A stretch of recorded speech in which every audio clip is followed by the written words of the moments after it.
Mara tu alipokuwa mbunge tumlilia hali mbalimbali. Tulikuwa na shida sana ya maji, tulikuwa na shida sana kama hivi umeme.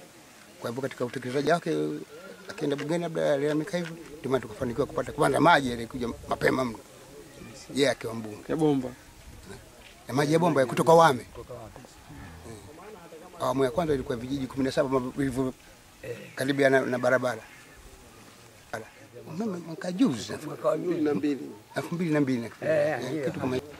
Kwa kufikisha miaka 59 mheshimiwa wetu, kitu ambacho tunachokumbuka sana ni huduma ya maji aliyoiweka, na hata wakati wanamkabidhi kijiti mbunge wa sasa anamwambia hili la maji nitakusaidia kwa nguvu zangu zote, maji yafike maeneo yote. Hili hatutamsahau. Lakini vile vile amekuwa mshiriki sana wa kujua matatizo kipindi kile ya wanajimbo wote na kipindi cha Watanzania wote. Anashiriki kwenye matukio mbalimbali. Kitendo kile kimetia faraja sana, ambapo ni rais wa kwanza kusubutu kuongea na wananchi moja kwa moja na kuwasikiliza matatizo yao, na alikuwa habagui tatizo. Kwa nafasi yake aliyokuwa nayo angekuwa anasema hilo sitajibu, lakini kila swali alilolipata alikuwa anaonyesha tabasamu kubwa, na alikuwa anamjenga hata wale walioulizwa swali asiwe na hofu.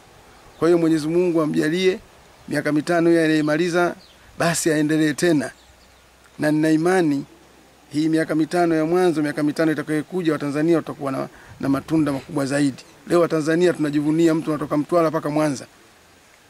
Ni matunda ya serikali ya awamu ya 3 na ya 4. Leo kutoka Dar es Salaam pale kwenda Lindi zamani ni mwendo wa kutwa nzima. Leo ni masaa tu. Kwa hiyo hayo yote tunajivunia, tunaona kwamba tumepata ukombozi.